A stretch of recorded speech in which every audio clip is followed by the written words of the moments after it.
White. A blank white ceiling. That's what greeted my eyes when I woke up. Where was I? Panic swelled in my chest, a tight knot of fear. I sat up, my heart pounding, and looked around. The room was bare, sparsely furnished with a single bed and a rickety wooden chair. The walls were bare, painted a dull, depressing grey. I swung my legs off the bed and stood up, my head spinning with dizziness. My mind was a void. I didn't recognize this room, this place, or even myself. Who was I?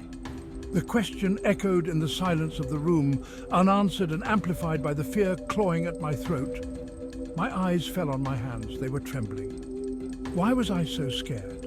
I searched for something familiar, anything that could ground me. But it was like looking into the abyss of my own forgotten past. As I took a step forward, my phone clattered to the floor.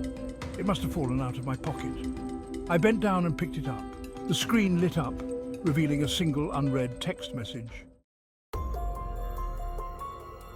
The message sent a shiver down my spine. Clock tower? Midnight? Who sent this and why? My mind raced, desperately trying to grasp at fragments of memory. But there was nothing. I was a blank canvas, a story waiting to be written or perhaps rewritten. The phone felt cold in my hand, the only tangible connection to a past I couldn't remember. I stared at the message again, each word a sharp jab at my amnesia. What was so important about this meeting at the clock tower? And why midnight? Fear warred with curiosity. Part of me wanted to throw the phone away and run, to escape this nightmare of uncertainty. But a stronger part, a spark of something unknown deep inside, urged me forward. I had to know.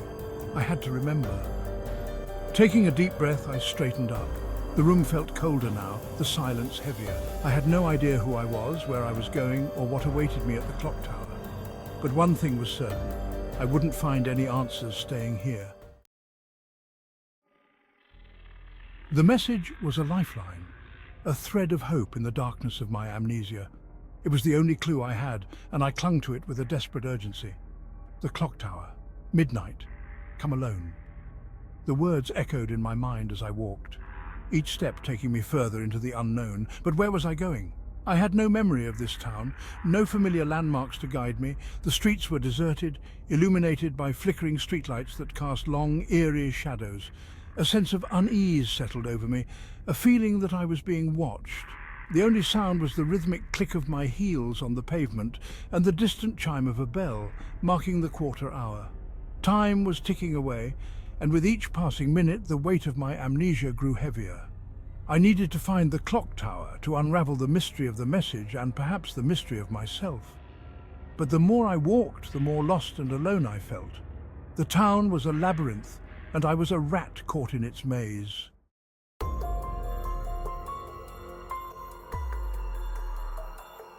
Section 4. The journey begins. The night air was thick with the smell of rain and something else, something metallic and sharp. Fear, maybe? Or was it my own? I kept walking, my senses on high alert, every shadow a potential threat. The message had said to come alone, but was I truly alone, or was I being followed? My every move observed by unseen eyes. The thought sent a shiver down my spine. I quickened my pace, my heart pounding against my ribs like a captive bird. Through a maze of narrow alleys and deserted streets, I walked, guided only by the faint hope that I was heading in the right direction. The town was a labyrinth of shadows and whispers, each turn revealing another layer of mystery. And then, in the distance, I saw it. The clock tower. It stood tall and imposing against the backdrop of the night sky, its silhouette a stark reminder of my forgotten past. The clock face glowed an eerie green in the darkness, its hands frozen in time. Midnight. The clock tower loomed before me, its shadow stretching out like a long, dark finger. As I drew closer, the air grew colder, heavier, charged with an unseen energy. The heavy wooden door creaked open, inviting me into its darkness. Inside, the air was thick with dust and the scent of decay. Cobwebs clung to the walls like ghostly shrouds, and the only light came from the moonbeams filtering through the grimy windows. The silence was deafening, broken only by the sound of my own breath and the distant chime of the clock, each clang resonating through me like a death knell.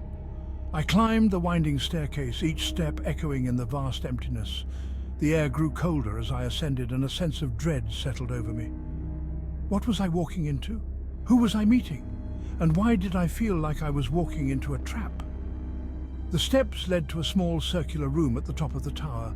A single flickering light bulb illuminated a dusty table and two chairs, and sitting at the table, shrouded in shadow, was a figure I knew, or thought I knew. As I stepped into the light, the figure turned, and my breath caught in my throat. Staring back at me was my own reflection, or rather, the reflection of the face I saw in my mind, the face I felt was my own, yet couldn't recall. Panic surged through me, a wave of terror that threatened to drown me. I stumbled back, my hand instinctively reaching for the wall to steady myself, but there was nothing there, just emptiness. "Who are you?" I whispered, my voice trembling in the silence. But the figure only stared back, its expression unreadable in the dim light. It was me, yet not me, a stranger wearing my face, a phantom from my forgotten past. And then, as quickly as it had appeared, the figure vanished, leaving me alone in the silence of the clock tower.